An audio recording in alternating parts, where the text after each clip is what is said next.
Brad Rhoads and I met in a really, really bizarre kind of way. And I remember you saying, Brad, everybody in the world needs to hear that message. Most people tell me I have a face for radio, but that doesn't necessarily help a whole lot. Welcome to the Grace Marriage Podcast. I'm Brad Rhoads. And I'm Marilyn Rhoads.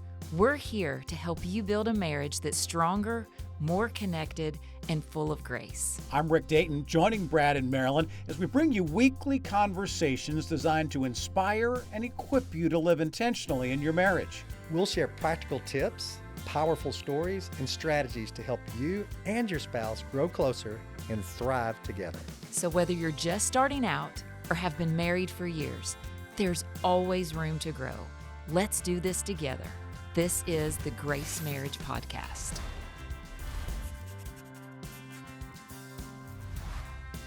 Grace Marriage Podcast continues, and we're so glad that you are with us. Thank you very much for making time to make sure that you're intentional about your marriage. Joined by co-founder of Grace Marriage, and Brad Rhoads and I met in a really, really bizarre kind of way.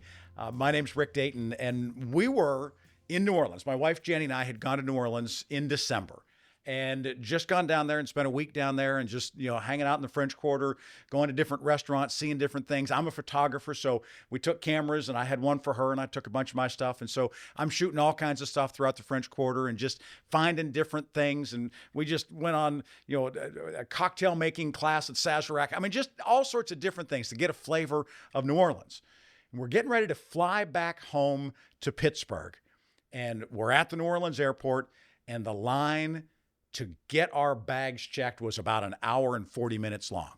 There was no way in the world that by the time we did that and then went over to TSA where the line was probably another hour long there was no way, even though we were at the airport 2 hours before, we missed our flight. So we get rebooked on a different flight that takes us through Nashville. Because we were rebooked on that flight same day, there were no seats together. So Jenny sits down in one place, I sit down in another place, and sit down beside this guy named Brad Rhoads from Grace Marriage. I mean, this is just an absolutely, people say coincidental. I don't think there's a lot of coincidences in the world. But what was your perspective when you sit down beside, you were with your son, you've been down there for basketball, football? He's a big New York Giants fan. That's right. The Saints had played the Giants. That's what it was. And the Pelicans right. played the Grizzlies. And so you got into basketball also. Right. So I'm sitting there by Rick, and I'm a sports Your freak. son's sitting on the window, you're in the center, and I grabbed an aisle. So we start talking. Rick asked me what I do. So I told him about we teach people to invest in marriage, make marriage important. Church. And I remember you saying, Brad, everybody in the world needs to hear that message. So then I asked Rick what he did, and he told me about his broadcasting experience with Duke and NC State and National Syndicated Golf. I mean, you can tell them about your history. Tell people a little bit about your history in broadcasting. Yeah, I started in broadcasting when I was a 15-year-old kid in Grove City, Pennsylvania. That there was a little FM radio station in town. The guy who was the speech and drama teacher at my high school came to me and said, "Hey, I think you've got a really, really good voice. Have you ever thought about doing radio?" And I said, well, most people tell me I have a face for radio, but that doesn't necessarily help a whole lot. But I literally did. And he said, well, he was going to be done doing that particular shift and wanted to know, did I want to do radio from 7 until 10 every Saturday night? Well, you're a high school kid and you're giving up your Saturday nights to go work on the radio. And it was a small daytime radio station, 5,000 watts. I mean, you talk about listening to ball games and staticky, I was doing ball games that maybe people would have been listening to and that kind of stuff. But literally Saturday nights, we played music. You did news at the top of every hour. So I started doing newscasts, and you write those, and then you play music, and then you play the commercials and all that kind of stuff. So I worked from 7 until, and I was hooked. I mean, I just knew at that point that that's what I wanted to do. I fell in love with radio. And I literally, when I started looking at where I was going to go to college, wanted to find a place that had a radio station on campus where I can continue to do radio. So when I got to campus, I went to school in Ohio at the College of Worcester, and that's where my wife and I met. There was a radio station there, and because I had already worked in commercial radio for 3 years, none of these other kids coming to college had ever seen the inside of a radio station. Well, very quickly, not only was I on the air, but within a matter of a year, I was a sports director. The year after that, I was a general manager, and I was doing all the underwriting and doing all things with the FCC and with the faculty and all that kind of stuff. And I was just in heaven. I mean, I was a communications major. This was something I was doing. I was doing all the football and basketball games and doing play-by-play and all that kind of stuff. And this was just great until I realized that, you know what, it's going to be really, really hard to make a living doing radio, and Jenny had graduated a year ahead of me. We got married a month after I graduated from college. I was 21 years old when we got married. She was working on her PhD at the University of Michigan. So I was going to be moving to Ann Arbor, which means you're working in the Detroit television market, which is market number 7 in the country. Well, they're not hiring a whole lot of people from the College of Worcester to come in and work in Detroit. And so I thought, well, we could either starve or I could do something else with my life. And so I went into sales, and I did sales. I sold office equipment for a while, and then I sold computer systems and software systems to people who were candy and tobacco wholesalers that kept track of their inventory, kept track of all their accounts receivable and their payables, and it did all that sort of stuff. You know, every single place, if you're selling tobacco, you have tax stamps that have to go on every single pack of cigarettes that's sold. And you got to keep track of all that kind of stuff. So our software did those things. I was working for an IBM business partner and made really good money at it, but I hated it. I absolutely hated it because you were only as good as your last month or your last quarter. And while I was working with customers, I loved working with my customers, but I was not huge. You were growing a law practice. I was not good at that part of it. I'd meet people at conventions and I could talk to anybody, but I was not big on going out and recruiting new people and new clients and all that kind of. If they came to me and said, "Hey, tell me about," that's fine. We closed them every single time. If I had to go find them, it was really, really different. And so I struggled with that side of the sales cycle. And I said, I've got to get back into broadcast at some point. And at one point we ended up moving. Her boss took a job at the University of North Carolina. So we moved south to Chapel Hill. And at that point I went to work thinking I'm going to be really, really smart. I'd worked for the same company for a year or so after we moved. And I thought, no, I'm going to go to work as a sales manager at a radio station because then I'll be in the broadcast business. Well, that was worse because I was in the station, but I wasn't on the air. I was then selling advertising and that kind of stuff. And ultimately that didn't work out very well. And I found myself after about 6 or 7 years of just saying, I really, really want to do that full time, of finally, and for me, God's closed the door on my fingers enough times that by now I should probably listen to him more than what I do. But, that job went away 2 weeks before Christmas. That job that I had as a sales manager of the radio station went away. And so 2 weeks before Christmas, we're going home to Ohio and Pennsylvania to talk to family. And I don't have a job because that one disappeared. And I've got to find another job. And so I ended up going to work for a company called Capital Broadcasting that they had the rights to Duke University, to NC State. They did the syndication for Virginia and East Carolina and Wake Forest. They had the broadcast rights to the Carolina Panthers and to the Washington Redskins. They did syndication for the Atlanta Falcons. And so they did all the satellite distribution for those games that you were listening to. Many of them would have come through Capital Broadcasting. And they said, we're going to start a new program on professional golf called Drive Time. And we need somebody who's a golfer and who's a broadcaster and who understands these things to syndicate this and basically reach out to radio stations and sell it and get it on the air there, but also somebody to produce it and somebody to write it and somebody to voice it and to work with Bobby Clampett, who was a PGA pro, and make that your thing. And I did that for them for 7 years. And, sure enough, I thought, well, we found it. I'm doing, college football, college basketball. I'm calling games at Cameron Indoor Stadium or at Reynolds Coliseum or going to Final Fours. I mean, I just remember, Brad, and this will just blow your mind. I remember I was at a Final Four and I was sitting there and Duke was playing in the Final Four, and it was in Minneapolis. And I sat down, the national anthem plays, and I sit down at my seat and I turn around for whatever reason, and sitting behind me at the Final Four was John Wooden. And I just said to myself, what in the world is going on that I am closer to the court than a guy who has won every single national championship for about a span of 18 years at UCLA? And I just thought, okay, you're in a really fortunate position that you can do what you love and travel all over the place and things like that and do this. So then you ended up, you did Charleston, West Virginia TV. Because God closed the door on my fingers again. Here I was. I thought, I'm just so fortunate. And it was not long after that. That was probably Final Four would have been April. They then came to me in May and they said, we're going to shut down the sports department at the North Carolina News Network where you're running. We're going to have our news people do it. So you need to go lay off all the people who work in your sports department, and you're on your way out the door 8 days from now. So I thought I had it all figured out, and guess what? It was gone, and fingers closed on the door. And so it was once again, it was one of those things that I was really, really, really happy. But at that point, I had been trying and had done a lot of television play-by-play of games and that kind of stuff too, and wanted to switch into television. And it just never opened up. It never opened up until that door closed. But another window opened. I went to Charleston, Huntington, West Virginia to switch from doing radio and sports to doing television and news, and became a television news anchor in Charleston, Huntington, West Virginia, and did that for 7 years.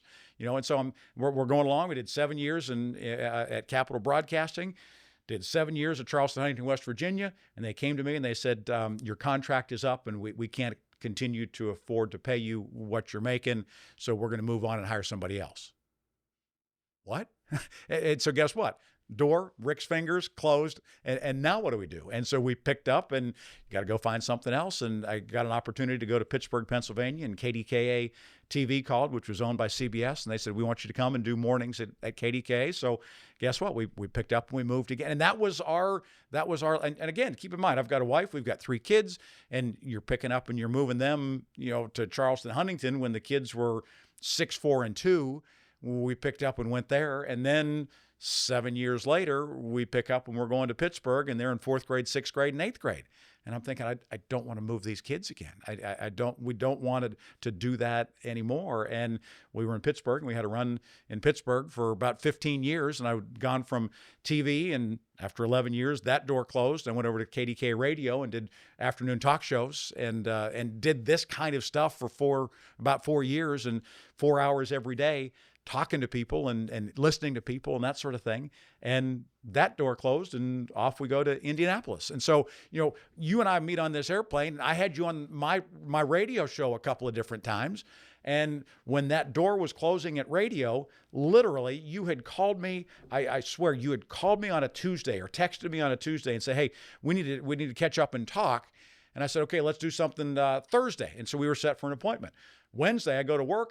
They called me in an hour before my shift was supposed to start, and they said, oh, by the way, we've got layoffs all around the company, and your job's eliminated, and you're out the door. And the very next day, you and I had a call already scheduled. You wanted to talk about starting a podcast, and here I am, an unemployed broadcaster, and said, well, I'll be happy to help. What do you need me to do? And it literally kind of opened that door. But again, sometimes it's closing the door on your fingers, and at the same time, there's always another window opening. And it's just sort of like, there are no coincidences. There is absolutely no such thing in my mind as a coincidence, that God puts people together for a reason. And we ended up standing in line for a long time. Even though we were on time for our flight, we missed our flight. And guess what? We end up sitting together, and now my wife and I are here staying at your house and doing podcasts. I mean, it's crazy how, you talk about strange and mysterious ways. That's it, plain and simple. And now you've accepted a job 3 hours from here, and working in Indianapolis, right? And right. And I didn't call you.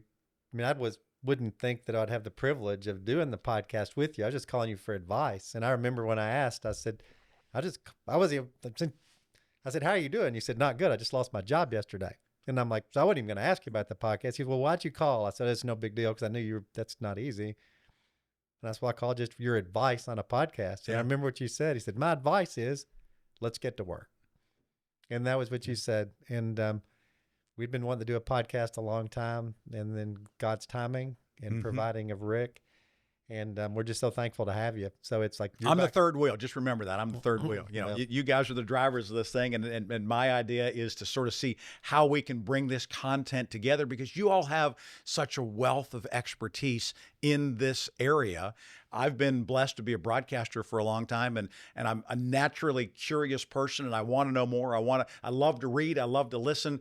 And so to me, this is just such a great way to be involved in this. I'm curious, as you were working as an attorney, did you see marriages that were in peril? I mean, you talked about your own with Marilyn, and if you haven't seen or listened to episodes 1 and 2, find out a little bit more about Brad and Marilyn and how we got to Grace Marriage coming off. But did you see that as an attorney? Did you see that in town? I did. When I first started practicing in Owensboro, I was doing some family law work. Mm-hmm.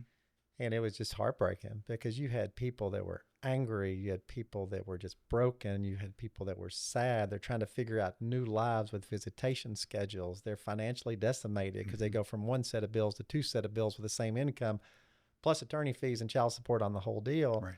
So I was seeing that, and doing family law work's really hard, because it's just, you see such sadness and anger and frustration in people. So I saw that. Now, I had the privilege of doing some crisis counsel with some couples that were able to reconcile things.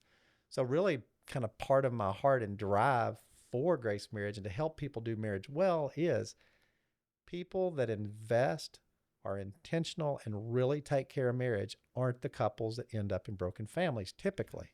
So I thought, what if we changed the way people did marriage such that all this pain, so much of this pain can be avoided? So when I did leave the law practice, a friend of mine, he's a judge in Lexington, said, I want you to come watch my court. And I'm like, well, why do you want me to watch your court? I've watched court for 22 years, been in it. Yeah. He said, I want you to come watch it. And I sat there in his courtroom, family law courtroom in Lexington, and I saw just dejection and anger. You thought you had seen it before, I thought I'd but seen it nothing before. like what he was But doing. watching it for a full day with couple after couple and people after people come in, I didn't see the people that were hurting the most, and those were the kids. Right. And it was almost like God said, Brad, this is why I'm telling you to leave the law practice, is because much of this can be avoided. It's a special person who can be a judge in that situation, Yes. isn't it? And I said, and I thought if we could change the way they do marriage, they would not drift into a crisis situation, but we could help them move, because small problems over time become really big problems. Small cracks become crevices. And I thought, wow, if we change the way people did marriage, it would change the outcomes. So it was so confirmed, even though it was hard watching that day, it was absolutely confirming. And I've got no doubt that God had me drive the Lexington, had me sit there and watch this whole thing just to further confirm what his call to Marilyn and I is. Marilyn has a master's in counseling. Was she seeing the things and the work that she was doing as well, or was it more in the law side convicting you? It was both. Marilyn had her master's in social work, and she started working at Counseling Associates in Owensboro, and she was counseling with children. And she would fall in love with the kids. And she would help the kids, and they'd make progress, but then she'd send them home. And they were oftentimes coming from broken, contentious homes. Right. So a week later, they come back, and guess what? They're as bad or worse than they were before she counseled with them. And she goes, how in the world do I ever get traction with changing children unless I get traction in marriage? And it hit me from a church standpoint. We spend billions of dollars as a church on children and youth ministry. 72% of churches, according to Barna Community, will have no marriage ministry whatsoever. How can we overcome family dysfunction with weekly programming? Unless the church wins the marriage battle and helps couples thrive, stay together, enjoy one another, and create a great atmosphere, a gospel atmosphere, a grace atmosphere in the home that kids can thrive in, we're not going to overcome those problems downstream at the child youth level. Now, there are cool God stories, and I'm a pro youth ministry, children's ministry person, but a dysfunctional family ministry is a family ministry that lacks a marriage ministry. So you have to have A plus B to get to C. That's yes. Yeah. It's, You can't do it with just one or just the other. now, to be fair, I mean, I've seen kids thrive from broken families, but if you look across the statistics and everything else, children are much more likely to thrive coming from a home where mom and dad live in the home. And I read a stat recently in a book I was reading that you're more likely not to live with your mom and dad in the United States than any other country in the world if you're a kid.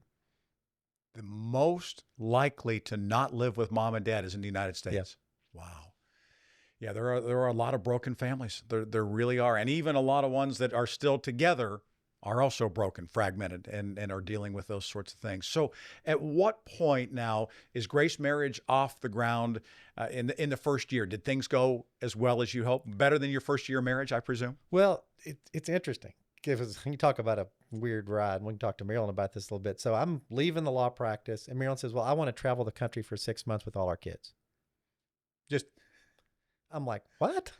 I'm like, the great way to start a ministry is just leave it for 6 months. So I said no. I talked to a mentor of mine. He said, hold her off and see if it passes. But it didn't pass. Marilyn's like, our kids are our captive audience. This is the time we can do it. This is the time we can do it. We can rent our house. We can, have a lot less expenses in a sense. We can stay with friends and relatives. Yeah. And so, no, it didn't go like I expected because I left for 6 months. But then I thought, well, Were you still trying to work when you were on the road? Were you still trying to develop the curriculum and that sort of thing? that's an interesting story because I said, okay, we can do it, but I'm going to meet with churches all over the nation. So while we're traveling, I'll meet with churches. We'll develop a network of churches. I'll do Grace Marriage. You get to get your trip thing. Yeah. So I shared with my board what we're going to do. I said, I'm going to get churches around the country. We're going to have this trip. It's all. And they said, no grace marriage while you're gone, or you'll have no board when you return. They wouldn't let you do it. They wouldn't let me do any of it. And I said, well, I've got a weekly newspaper column set. I've got meetings set. And they said, Brad, you have plenty of time to undo anything you've done before you leave. And I was like, oh my goodness. And then I hung up and one of the board members called me back and he said, Brad, with all due respect, we've all been pretty successful. And who would you be not to listen to us? He said, we want to see how you do it. That's why they were on your board. They said, we want to see how you do as a husband and father and nothing else for 6 months with no thank yous, nothing from the other stuff you do. Yeah. And if you're going to spend the rest of your life doing marriage, we want to see how you do just at marriage. And how old were the kids at this point? Our oldest was 16. Our youngest was 5 or 6. And so did you take them out of school? we did. Our high school was gracious and let them do virtual school. Yeah. For our high schoolers. And then our younger ones, we took the curriculum and homeschooled and learned pretty clearly that we're not very good homeschoolers. That maybe teaching wasn't a great next path. But it was like, it was the best 6 months of my life. I mean, it was like. Where'd you go? I mean, did you go everywhere?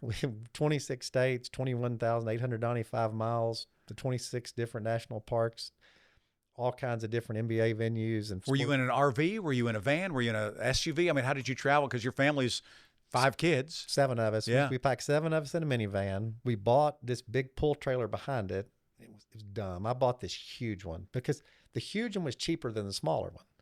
So you thought you were getting a deal. But even though the huge one did not fit our van, I thought, man, I can't spend more for smaller. Yeah. And it looked comical. But we pulled that big lug around the country. It's amazing, our van. So you were the Griswolds with an RV trailer behind you. It was, I mean. Did you order it metallic pea green? Oh, it was the wild, you name it, it happened. Broken bones, ER, I mean, you name it. I mean, we grew in our marriage. We grew in our family. I fell in love with our kids. 3 meals a day. Right. Just our family. The kids feel the same way? I mean, because when you tell them that's what they're doing and the 16-year-old saying we're going to be gone for how long? 6 months. No, but right. But was that the response from the 16-year-old? She sobbed and thought we were absolutely crazy. There you go. She felt like, I've got the nutty parents. Y'all are crazy. She cried for 2 full days when we left. Right. I said, trust me. Seeing the country versus a winter in Owensboro, yeah, you're going to have to go with Dad on this thing.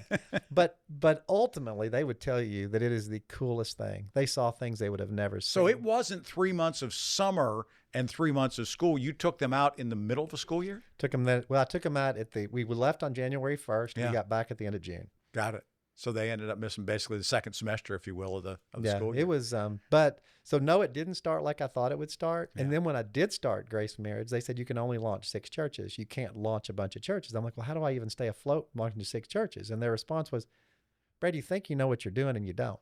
We'd rather you lose 6 clients than a whole bunch. Mm-hmm. So it has been an amazing ride, but it has not at all gone like I expected it to. I've never had one regret on leaving the law practice to try to help marriage, and I feel like it's my lifetime call, and I plan on doing it until I'm in the grave. Yeah. But no, it's not gone at all like I thought. In some aspects, much better. In many aspects, much harder. Well, we've got so many things that we're going to talk about. If you could, in say 30 seconds or so, Brad, what's your vision for what people are going to get out of this podcast? What are they going to hear moving forward as we go into additional episodes? You're going to get motivated and excited about your marriage. You're going to intentionally invest in your marriage. You're going to try to enjoy your spouse more. You're going to try to enjoy your marriage more. You're going to make it so that your marriage is more attractional to others and more attractional for the gospel. If you have children, you're going to make it such that they are likely to do marriage better because the way you're doing marriage now. Like those kids who said they wanted to come to you and have you do their counseling. My daughter, he's 25 and married. When she got married, 6 months into her marriage, I asked her, how's your marriage going? She said, Dad, it's the best 6 months of my life. But they've been dating every week. But she knows no other way because that's what she's watched Marilyn and I do her whole life. Yeah. So what we're going to do is help you keep marriage front of mind. We're going to help you avoid the busyness and complexity of life from squeezing it out. We're going to help you avoid just settling into this norm you can tolerate. Mm-hmm. We're going to help you get excited. We're going to help you have fun. We're going to help you invest. You're going to get better at marriage. You're going to learn about marriage. and when you get flat, you're going to know how to get unflat again. It's really, really great stuff. And we've also got some incredible guests who are going to go along the journey with us as well, share their experiences and why Grace Marriage has made a difference for them, whether they're pastors, whether they're lay people, whether they're just folks who are trying to figure it out like all of us are, how to have a better and more successful marriage through the Grace Marriage Podcast. We will see you next time. And thanks again for being with us here on the Grace Marriage Podcast with Brad Rhoads. Thank you for joining us on the Grace Marriage Podcast. We really hope you're feeling inspired to take intentional steps to grow in your marriage. If you enjoyed today's episode, please don't forget to like, subscribe, and share it with a friend. Your support helps us spread the message of grace and reach even more couples. And if you have a moment, please leave us a review. Your feedback means a lot to us and helps others discover the podcast. To learn more about how you can grow in your marriage, visit us at gracemarriage.com. Keep building stronger, grace-filled marriages. We'll see you next week on the Grace Marriage Podcast. Until then, keep growing in grace.